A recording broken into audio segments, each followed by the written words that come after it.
En esta ocasión veremos la fisiopatología de la inflamación 2, que comprende el análisis de la regulación de la respuesta inflamatoria.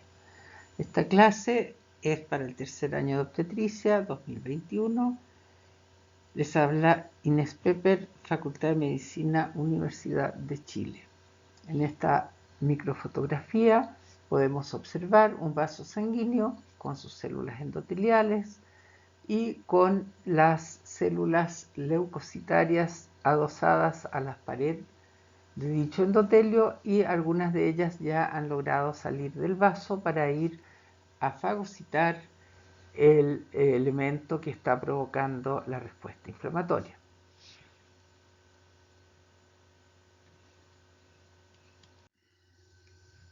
Entonces vamos a analizar la regulación de la inflamación. ¿Qué quiere decir regular algo? ¿Cómo lograr que la respuesta inflamatoria tenga una intensidad, unas características y una duración que sea concordante al agente injuriante o daño tisular que la provocó?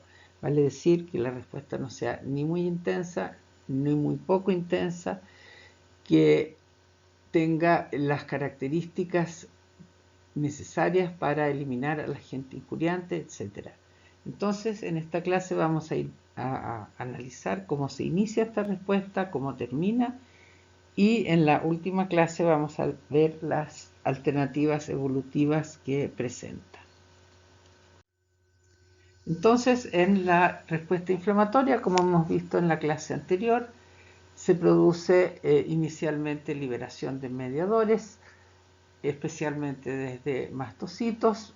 Posteriormente, estos mediadores actúan sobre vasos y células, llegan moléculas y células al foco inflamatorio desde la sangre y los tejidos, se fagocita a el microorganismo o al tejido dañado que está provocando la inflamación, y finalmente se produce el término del proceso. Ahora, en la regulación de toda esta compleja red de interacciones se producen varios tipos de comunicación entre las células y moléculas. Entonces, los tipos de interacciones regulatorias son, en el primer caso, entre moléculas; en el segundo caso, entre una molécula y un receptor ubicado en una célula; y en el tercer caso, la interacción entre células a través de receptores y ligandos. En esta diapositiva podemos ver cuáles son los principales componentes que dan cuenta de la regulación del proceso inflamatorio. Y allí tenemos principalmente mediadores derivados de ácidos grasos, como las prostaglandinas y leucotrienos, la presencia de citoquinas y quimioquinas, como la interleuquina 1 beta y el TNF, neuromediadores y estímulos físico-químicos, mecánicos, térmicos y químicos. Todos estos factores, entonces, son factores que promueven la inflamación, vale decir, promueven la salida de las células para ir a combatir a la noxa. En la etapa final, cuando la respuesta inflamatoria se resuelve, en la etapa de resolución, van a participar también los derivados de ácidos grasos que ya hemos nombrado, pero además se agregan las resolvinas y las merecinas, que son mediadores que van a inducir el término de la respuesta inflamatoria. También hay neuromedidores, hay citoquinas y apoptosis, que dan cuenta entonces de que las células que salieron del vaso y que actuaron en la respuesta inflamatoria vayan sufriendo apoptosis o sean eliminadas por macrófagos fundamentalmente. De acuerdo a un autor especializado en la respuesta inflamatoria, Ruslan Medzitov, se puede analizar la regulación de dicha respuesta considerando 4 categorías de participantes: los inductores, que corresponden a aquellos elementos que están provocando la respuesta inflamatoria, o sea, los agentes etiológicos; posteriormente, Estos van a interactuar con un sensor, que son receptores ubicados en las células que participan en la inflamación y otras, y a raíz de esta interacción se produce la liberación de mediadores, los cuales van a actuar sobre esa misma célula o sobre otras células, llevándolas a cumplir con su tarea efectora. Entonces, según este esquema, en la regulación participan inductores, sensores, mediadores y efectores, y vamos a utilizar esta visión para analizar la regulación de la respuesta. Los inductores, que son los que provocan la respuesta inflamatoria, pueden ser patógenos, llámense virus, llámense bacterias, hongos, etcétera, que presentan moléculas denominadas patrones moleculares asociados a patógenos o PAMs, que son los inductores en las inflamaciones como respuesta a microorganismos. Por otra parte, el tejido dañado libera patrones moleculares asociados a daño o asociados a muerte, que se denominan DAMs. Otros inductores son los alergenos, que producen reacciones alérgicas en los individuos atópicos, el urato de sodio, por ejemplo, los cristales de urato de sodio, algunos lípidos y el colágeno. Estos inductores interactúan con sensores que están ubicados en la superficie o en el interior de las células. Los principales sensores son los TLR o Toll-like receptors o los NLR o Nod-like receptors, que están, como les decía, en células tales como macrófagos, células dendríticas y células endoteliales. Estas células, una vez que han recibido el estímulo a través de los sensores, van a fabricar mediadores que van a liberar al medio, y entre estos mediadores está el factor de necrosis tumoral o TNF, la interleuquina 1 y la interleuquina 6 fundamentalmente. Otros mediadores pueden ser mediadores preformados, mediadores sintetizados in situ o mediadores activados en el plasma, como vamos a ver al final de esta clase. Y finalmente, los tejidos efectores pueden ser el tejido hepático, puede ser el tejido cardíaco, la médula ósea, etcétera, etcétera. Y en términos histológicos son los leucocitos, macrófagos, músculo liso, endotelios, hepatocitos, que van a efectuar la labor inflamatoria. Entonces, en los mecanismos inflamatorios podemos considerar dos grandes grupos, que son las inflamaciones de etiología infecciosa, viral, fúngica, bacteriana, parasítica, etc., o bien los determinantes que están ligados al exceso de frío, al exceso de calor, al trauma, a la cirugía, etc., y en ambos casos se van a liberar entonces los inductores que ya hemos nombrado, PAMs o DAMs, y estos van a interactuar con un receptor de reconocimiento de los patrones que se denomina PRR y que puede ser un TLR o un NLR, como dijimos anteriormente, y estos van a llevar a la síntesis de un factor nuclear kappa B que está en el citoplasma de la célula, que ingresa al núcleo y que promueve la síntesis y la secreción de citoquinas, entre otros mediadores. Y estos entonces van a provocar una cascada inflamatoria que puede ser denominada, en el caso de que sea muy intensa, como tormenta citoquínica, que puede producir daño a los tejidos, pero también estas citoquinas van a ser los grandes reguladores de la respuesta inflamatoria. Entonces, los cambios que afectan al escenario de la inflamación, que son el tejido conjuntivo y sus vasos sanguíneos, se resume entonces en alteraciones que modifican todos los componentes de estos protagonistas de la respuesta inflamatoria, y como hemos visto en la clase pasada, van a participar macrófagos, células dendríticas, células cebadas, granulocitos, monocitos, etcétera, etcétera, los que van a llevar a cabo la eliminación de aquello que está provocando la respuesta inflamatoria. Ahora vamos a ir viendo cada uno de estos componentes en particular. Vamos a partir por los inductores y los principales PAMs, o sea, los patrones moleculares asociados a patógenos, son los componentes de las paredes de bacterias, tanto gram negativas como gram positivas, que se anotan allí, especialmente los lipopolisacáridos en las gram positivas, en las gram negativas, y los glicolípidos, glicoproteínas y peptidoglicanos en las bacterias gram positivas. Ahora bien, tanto los virus como los hongos y los protozoos también poseen estos PAMs que estamos nombrando. Estas moléculas, que están ubicadas generalmente en la superficie de estas células microbianas, van a interactuar con los sensores que se nombran acá, TLR, de los cuales hay múltiples versiones, y van a dar la señal para que esa célula comience a expresar los genes de los mediadores que van a sintetizar.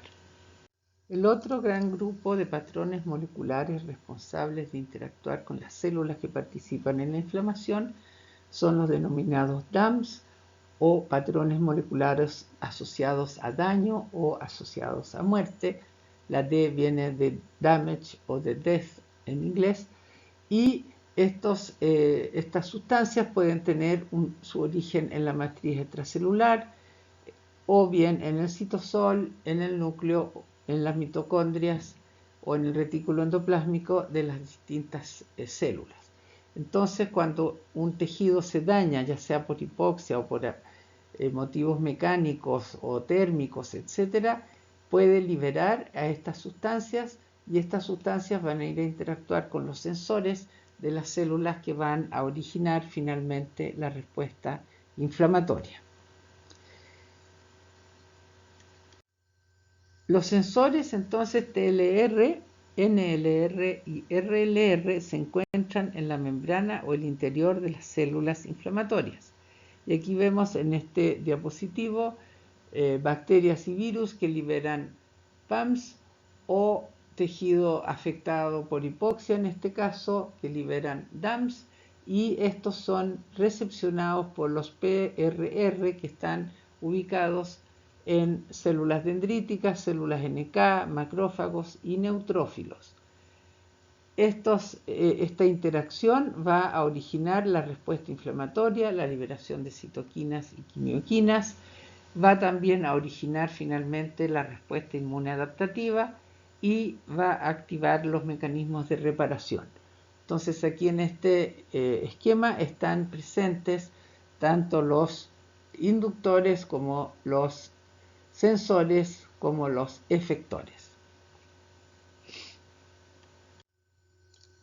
Ahora, cuando un PAMS o un DAMS interactúa con un TLR, o sea, un sensor, lo que se produce es una cascada de reacciones bioquímicas que no vamos a detallar, pero que consisten finalmente en la activación del factor nuclear kappa B a través de su fosforilación, y este factor nuclear kappa B se mete al núcleo y permite la expresión de genes que codifican citoquinas proinflamatorias como el interferón beta o la interleuquina 1 beta, la interleuquina 6, factor de necrosis tumoral alfa, y todos ellos llevan finalmente a la activación de las respuestas inflamatorias y de diversos mediadores químicos. Entonces, la interacción entre el sensor y el inductor va a conducir finalmente a la secreción de mediadores químicos que van a orquestar la respuesta inflamatoria. ¿Y cuáles son los mediadores que participan en la regulación de la respuesta inflamatoria? Aquí los he agrupado por actividad y tenemos mediadores responsables del aumento de la permeabilidad de los vasos, como los que se nombran acá: histamina, bradicinina, C3A, C5A, etcétera, etcétera. Hay otros responsables de la constricción de los vasos, como los que se nombran acá: contracción del músculo liso, aumento de la adhesión en células endoteliales y de granulación de células cebadas. Como ustedes pueden apreciar, hay algunos que se repiten y que por lo tanto tienen varias actividades diferentes. Y ellos pertenecen fundamentalmente a mediadores preformados que están guardados en células, especialmente células cebadas, mediadores de origen plasmático, como elementos del complemento, como las cininas, elementos que surgen de ácidos grasos, de fosfolípidos, etcétera, etcétera. Y vamos a ver someramente cuál es el origen de todos estos mediadores que ustedes ven acá. Ahora, ¿por qué es importante que se conozcan los mediadores químicos por parte de los profesionales de la salud y especialmente de las personas que tienen que ver con afecciones inflamatorias? Es simplemente porque muchos de los fármacos que utilizamos hoy en día tienen una actividad debido a que interactúan con estos mediadores químicos. Entonces, los mediadores químicos de la inflamación los podemos clasificar como mediadores de origen tisular y mediadores de origen plasmático.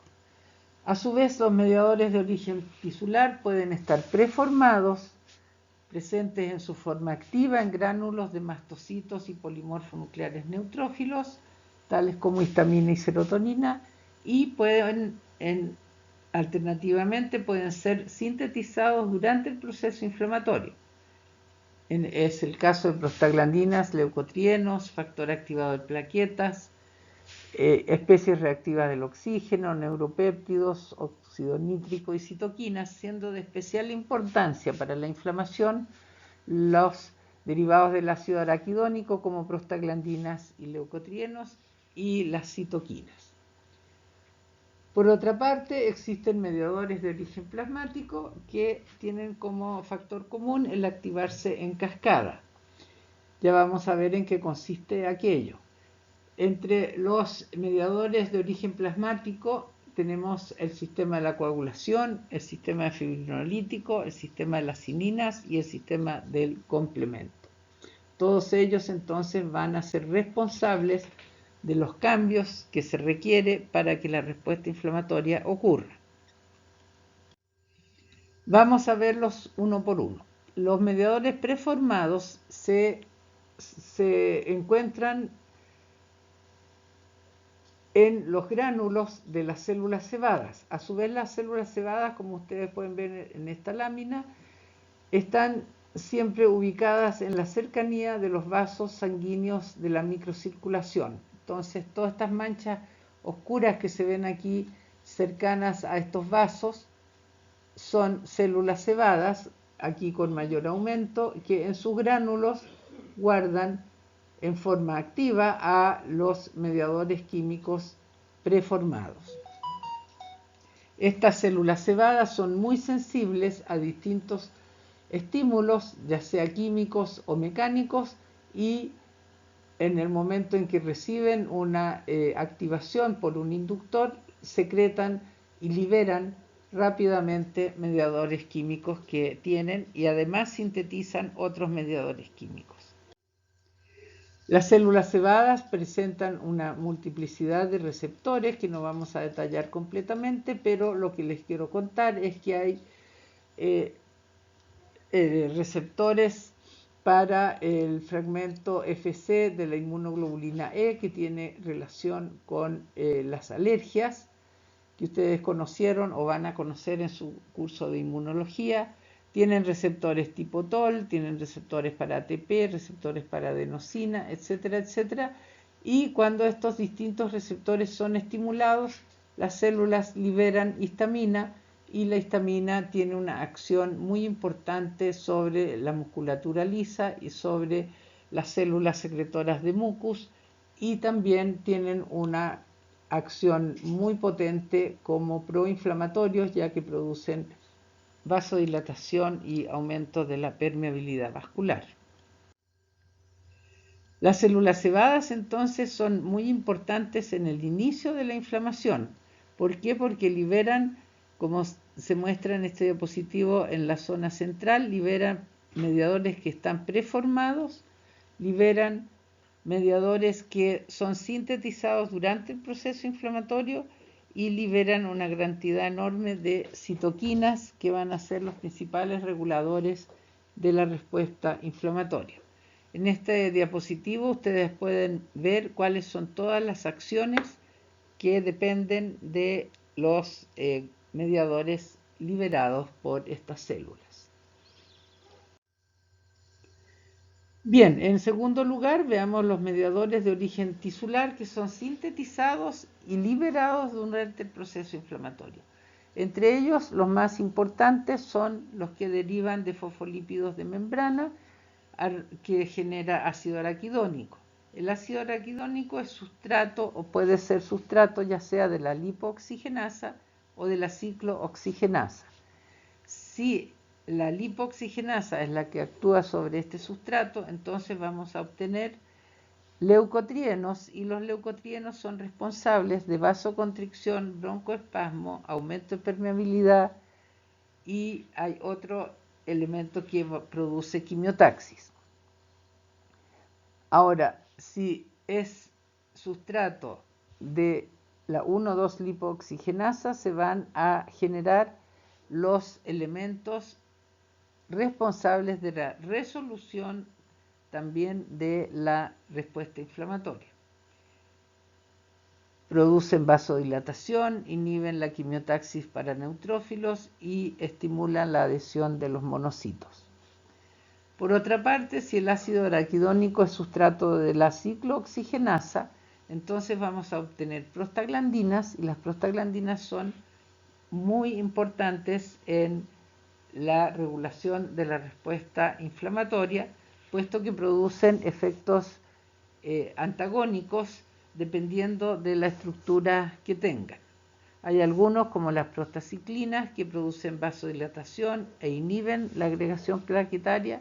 En cambio, otros, como el tromboxano A2, produce vasoconstricción y promueve la agregación plaquetaria. Entonces, como ustedes ven, son funciones antagónicas de derivados de un mismo sustrato, que es el ácido araquidónico, y esto permite una adecuada regulación de la respuesta. Ahora, las que participan muy fuertemente en la inflamación son la prostaglandina D2, la E2 y la F2-alfa, que son responsables de vasodilatación y de aumento de permeabilidad. Los mediadores de origen tisular, sintetizados y liberados durante el proceso inflamatorio, de gran importancia son las citoquinas. Y en términos generales podemos considerar citoquinas que promueven la inflamación, o sea, citoquinas proinflamatorias, y también hay citoquinas antiinflamatorias, y de la concentración relativa de ambos tipos de citoquinas vamos a tener una inflamación que está siendo estimulada o una inflamación que está siendo inhibida. Entonces, las citoquinas proinflamatorias estimulan la activación, migración, estimulan la generación de radicales libres y la fagocitosis en las células que participan en la inflamación. Y entre ellas tenemos la interleuquina 1, la 2, la 6, la 7, el TNF-alfa y el interferón gamma. En cambio, las citoquinas antiinflamatorias inhiben las acciones de las células inflamatorias y estimulan su retiro. Entre ellas tenemos la interleuquina 4, la 5, la 10 y el TNF-beta. Todas estas citoquinas son sintetizadas y secretadas por macrófagos, células endoteliales, linfocitos, células dendríticas, células cebadas, principalmente. Y ellas son las grandes reguladoras del proceso inflamatorio. Y de hecho, hoy en día se está generando una serie de herramientas terapéuticas derivadas de la acción de estas citoquinas. ¿Cuáles son las propiedades de las citoquinas que las hacen tan versátiles y tan útiles para regular un proceso tan complejo como la inflamación? En primer lugar, presentan redundancia, vale decir, varias citoquinas distintas que están ejemplificadas aquí por un triángulo, un cuadrado y una estrella. Todas estas citoquinas, que son diferentes, van a actuar sobre una célula y van a lograr el mismo efecto, y eso se llama redundancia. Hay otra propiedad de las citoquinas, que es el pleiotropismo, que significa que una citoquina en particular, aquí representada por un cuadrado rojo, una en particular produce varios efectos distintos en una misma célula.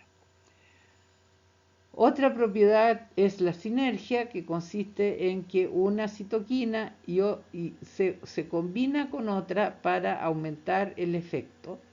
Y la otra característica es que puede existir antagonismo, vale decir, una citoquina interactúa con otra inhibiéndola, de manera de frenar la respuesta de la célula.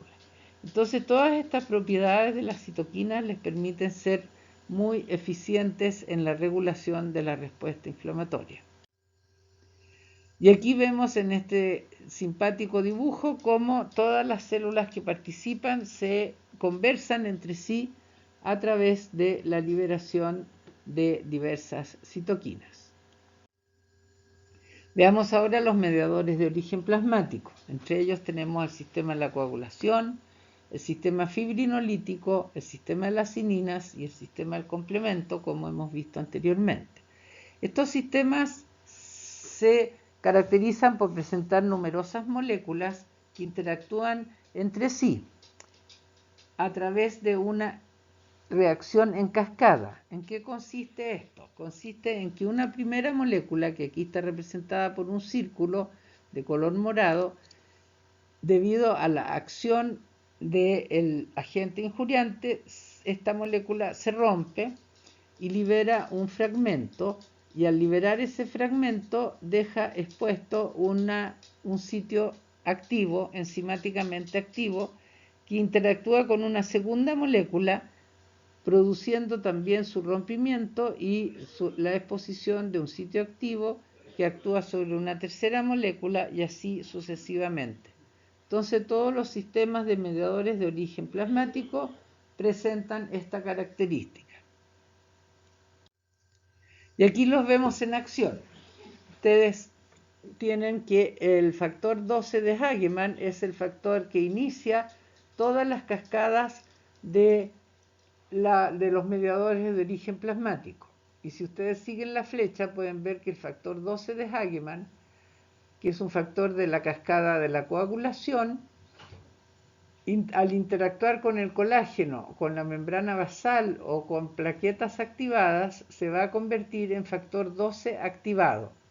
Y este factor 12 activado, que como ustedes ven sufrió una escisión de un pedazo de la molécula, va a interactuar con la cascada de las cininas y va a proseguir con la cascada de la coagulación. Entonces, en la cascada de las cininas, el factor 12 activado va a actuar sobre la precalicreína y la va a convertir en calicreína. Ahora, la calicreína va a actuar sobre el cininógeno de alto peso molecular, el HMWK, y la va a convertir en bradicinina. La bradicinina es un potente mediador químico. Por otra parte, la calicreína va a actuar sobre el sistema fibrinolítico, convirtiendo el plasminógeno en plasmina. La plasmina, a su vez, va a actuar sobre la cascada del complemento, convirtiendo el C3 en C3A.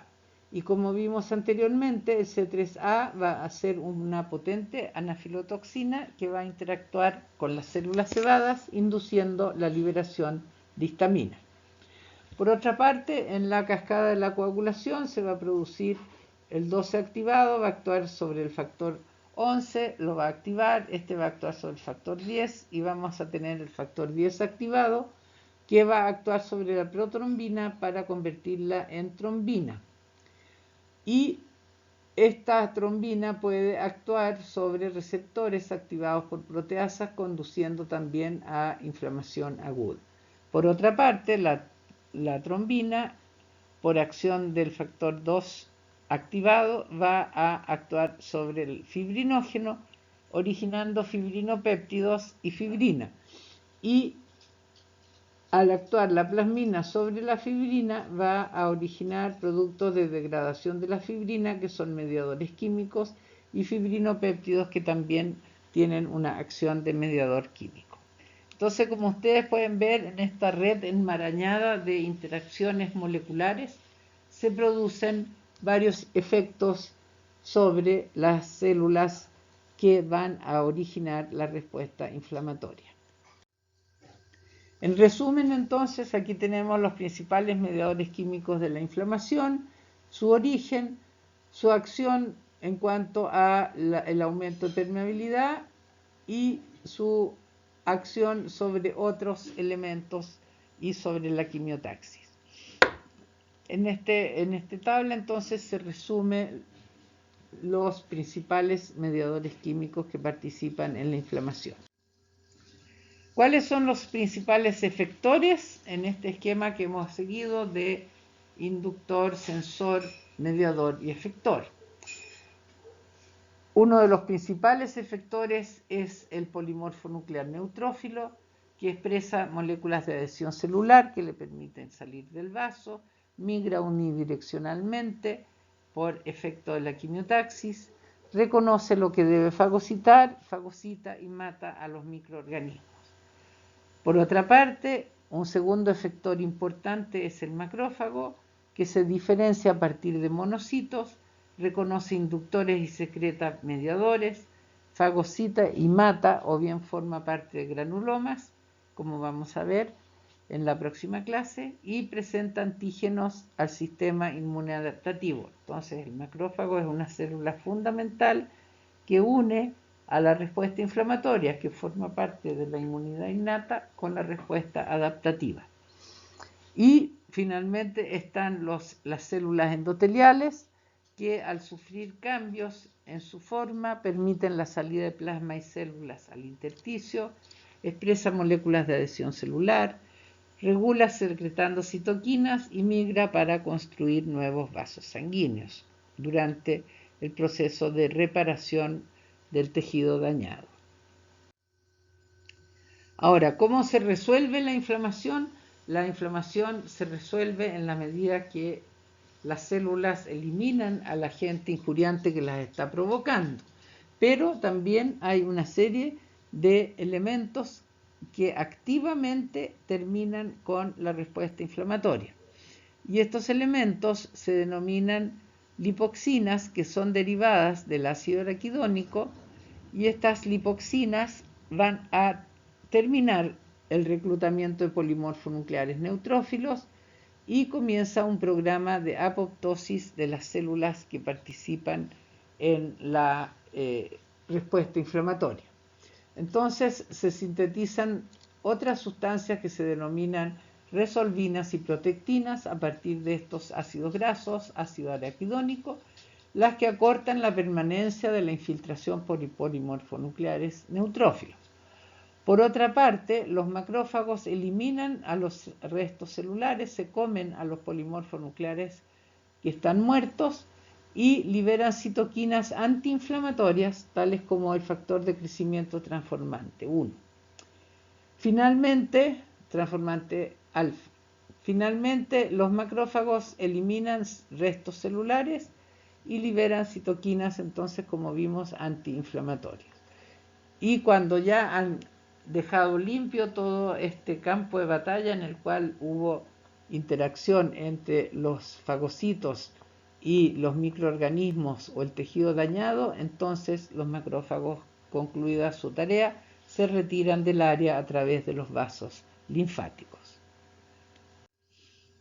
Entonces aquí los vemos interactuando con todos los distintos mediadores que participan en la inhibición de los protagonistas de la respuesta inflamatoria.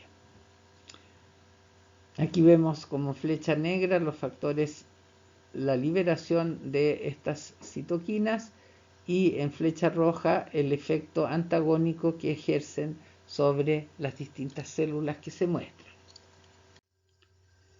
Entonces, para concluir, podemos decir que la secuencia de los eventos regulados por los mecanismos que hemos descrito es que a partir de un daño tisular provocado por cualquiera de los agentes injuriantes que hemos nombrado, produce inflamación. La inflamación puede resolverse, sufrir un proceso de resolución como el que acabamos de describir, o bien puede organizarse formando abscesos o granulomas, o puede diseminarse constituyendo una septicemia, por ejemplo, y a partir de estas tres posibilidades puede haber reparación, y la reparación puede ser por regeneración o por cicatrización. Y aquí entonces hemos terminado con la segunda parte de esta serie de clases referidas a la inflamación.